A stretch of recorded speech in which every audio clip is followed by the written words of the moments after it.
Hello, colleagues. My name is Isis Fernandez, and I am a professor at Lone Star College, Kingwood, and I am here to do our second assignment. Now, a couple of things. I actually have written some notes for myself, so you will probably see me look down. It's actually right here, right under the camera. So if you see me look down, it's because I have some notes and some things I want to hit for this assignment. Also, I'm actually in my family room. There's not a quiet area in my house, so I'm in my family room. You hear the television going behind me. You'll probably hear a parrot going on, and you'll probably hear someone cooking. So I will do my best to enunciate, but this is the best I can do, actually. So FYI, I just wanted to tell you that there may be other sounds here. So let's get started. I wanted to start off talking about the technology that I have chosen to use, and I've chosen to use blogging. Blogging is one of those things that is new to some, old to others. I have been blogging since bloggers started in the early 2000s, and some of my students may have their own blogs or may not know the difference between a website and a blog. So I looked for some information, and I looked for some theory on using blogs. I, of course, teach English, and the reason why I wanted to use blogs is that it's the closest technology to actually writing an actual essay. And we're talking about English and what English is in Web 2.0, or I guess 3.0 at this point, and having a global audience and knowing how to interact with the world. We're really talking about taking the essays from the page, or from the word processing software onto the global stage.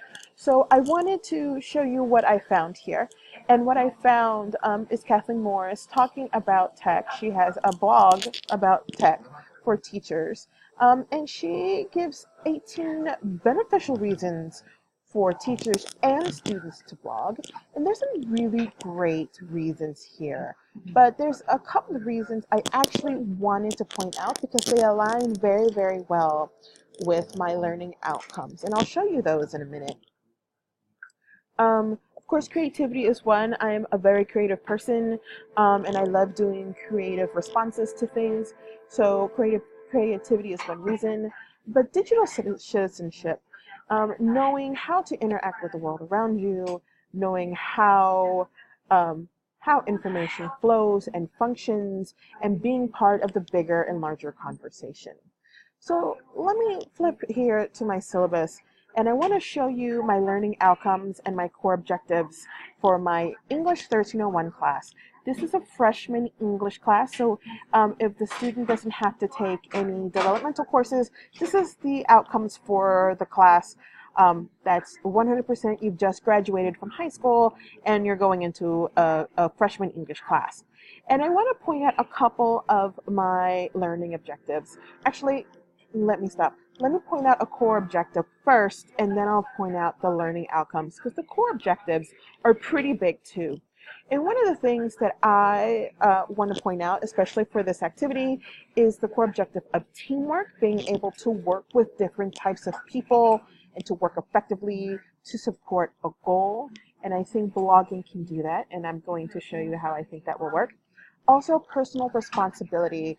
My campus specifically and in particular is very big on personal responsibility and understanding how information functions, and being responsible for the information that you put out there is very important. So some of the learning outcomes that I'm tying to this, of course, using American English in academic essays, understanding the individual and collaborative writing process is another one. Appropriate audience and purpose is another one. So I'm hitting 3 learning outcomes. And so how I would plan to use the blog is that I would plan to use the blog in a couple of ways. One is that the students would put up a version of their essay up on a blog. It would be a draft of a blog. Hopefully it is not their first draft, because part of the writing process is that your first draft, no one sees your first draft. So what you put out there is a version of the first draft.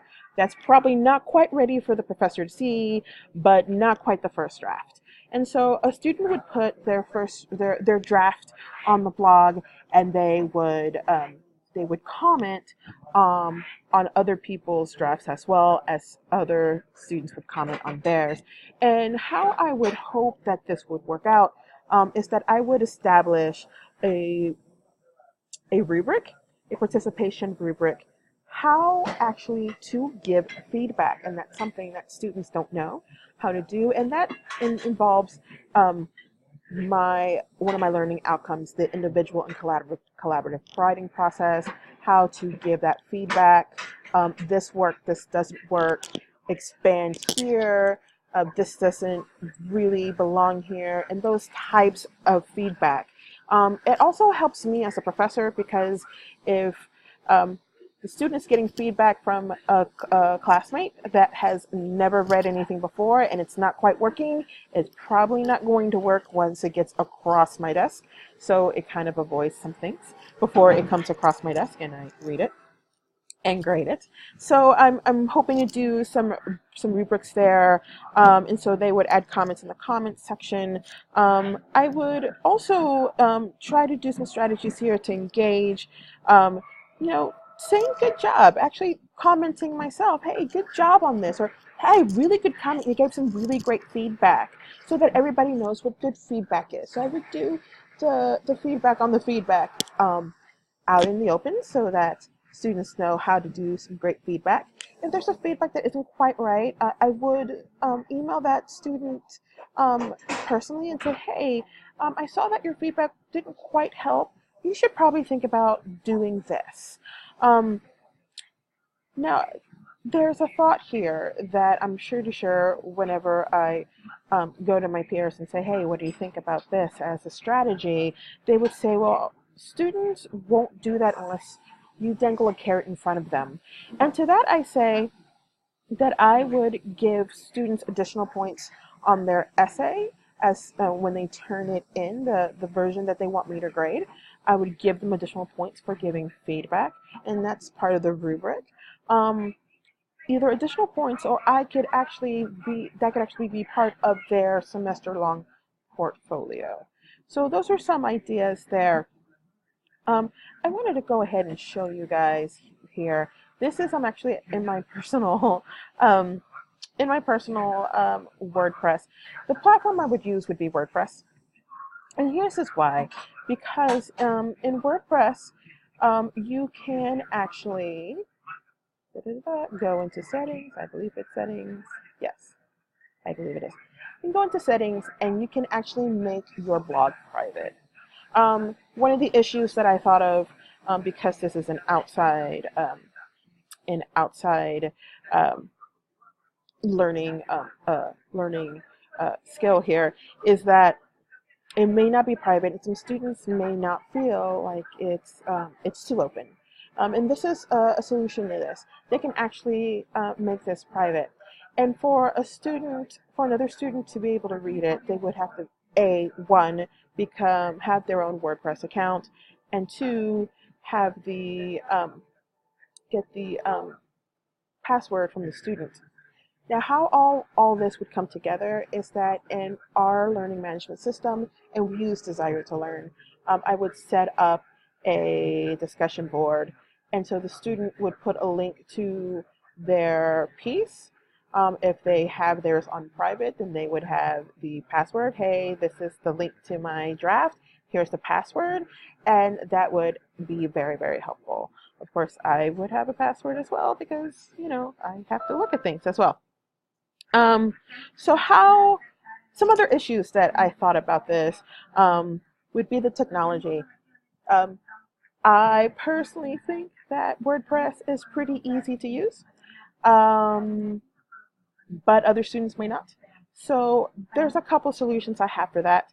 YouTube has many videos on how to use this technology. WordPress itself has a discussion board.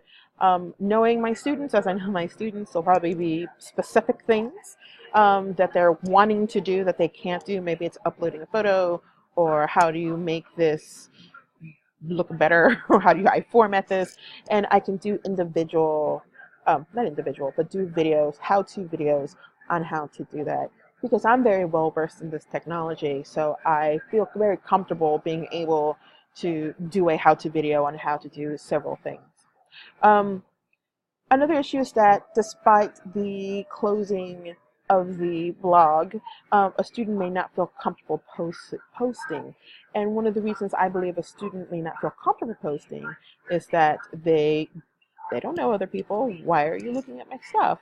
So I would try to create a community beforehand so that everyone gets to know each other first. I would also put an old paper, or a student, or a paper from many classes many moons ago, a very rough draft of it, and have them comment on it first, so they A, know how to use the technology, know how comments work, and B, they understand that you don't have to have it, it doesn't have to be clean, it just has to be clear. And that's one of the things I try to tell my students. So that's all I have here. I'm really excited for your comments and your feedback on this. I really want to know how I did. Okay, thank you guys.